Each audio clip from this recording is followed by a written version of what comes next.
साथियों, discovery of Etawah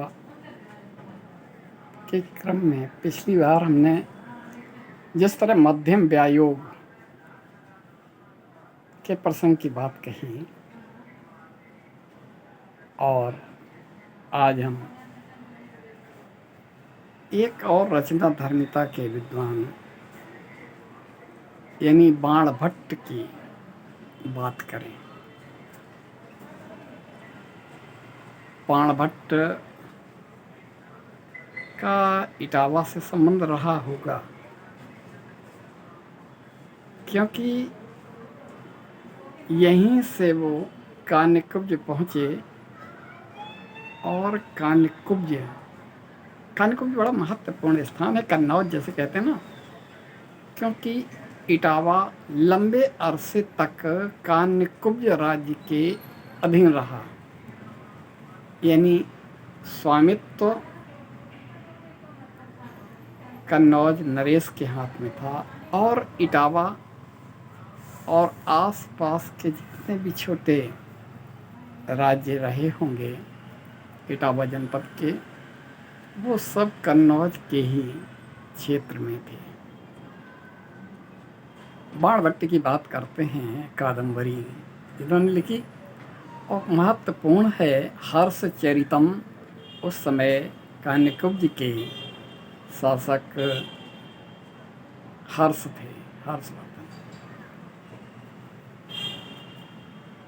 Hazari Prasad Dwivedi ने बाणभट्ट की आत्मकथा लिखी है, और निसंदेह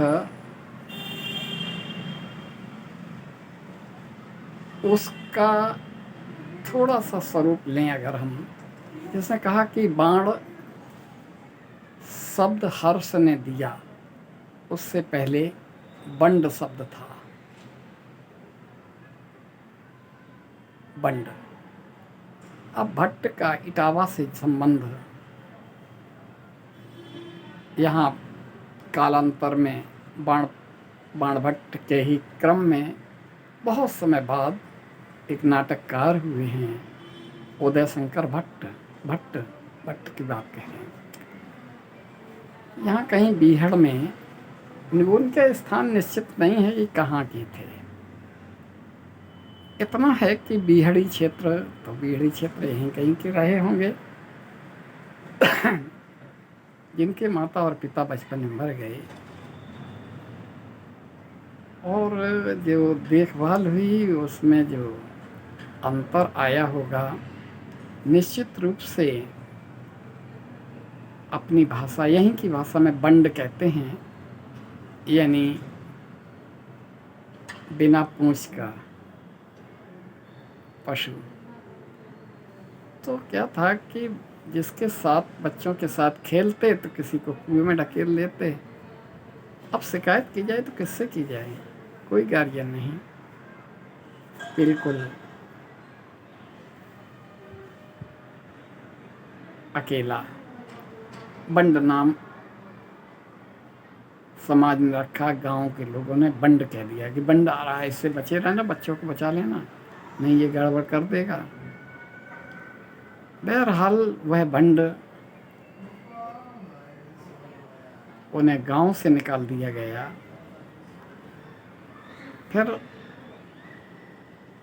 उल्लेख मिलता है कि वो भरेह राज्य की सीमा में थे, लिहाजा भरेह के शासक ने भी उन्हें अपने राज्य से निकाल दिया।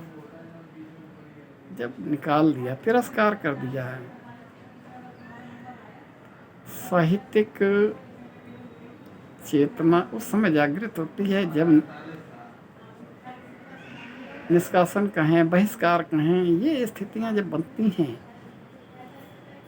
तिरस्कार, बहिष्कार, तब जिस तरह से रत्नावली ने काले तुलसीदास से कहा था, अस्ति चरम में देहम उनता में ऐसी प्रीति, एक तरह से तिरस्कार कर दिया था।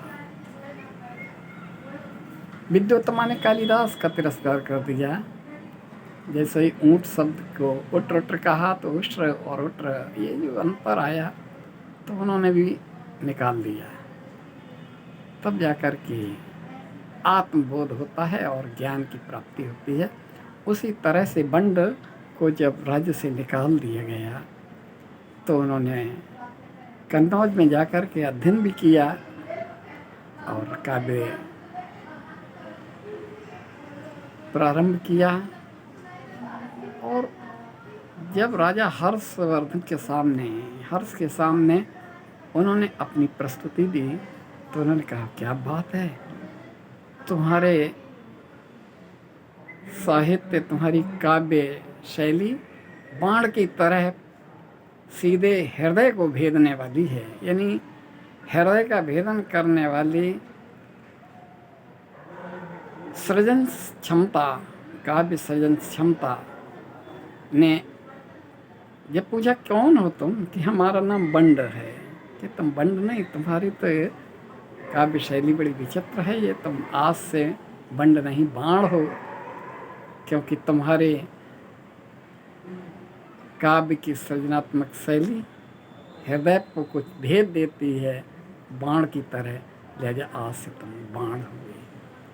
तब बाणभट्ट ने वहाँ रह कर के हर्षचरितम की रचना की और हर्षचरितम से आगे बढ़ कर के उन्होंने तमाम ग्रंथ लिखे। और कादम्बरी जो पाठ्यक्रम में इंटर में भी पढ़ाई जाती रही है, और वह कादम्बरी जो 3 पीढ़ियों के कथानक को एक अद्भुत उपन्यास है कादम्बरी, वहाँ तक की बात आई। और इस डिस्कवरी ऑफ इटावा पर काम निरंतर जारी रहेगा। इस समय हम, आप देख रहे होंगे ये बिल्डिंगें, और इस समय हम इटावा से दूर हैं और डिस्कवरी ऑफ इटावा पर काम कर रहे हैं। दूर हैं, ग्रेटर नोएडा में हैं, अपनी बेटी अंकिता और दामाद के पास। और अब इटावा पहुंच करके आगे का वृत्तांत डिस्कवरी ऑफ इटावा। अब हम कन्नौज की बात करेंगे, क्योंकि कन्नौज से बात शुरू हुई है, कन्नौज के अधीन रहे हैं, तो कन्नौज के इतिहास को डिस्कवरी ऑफ इटावा में समेटने का प्रयास करेंगे। धन्यवाद।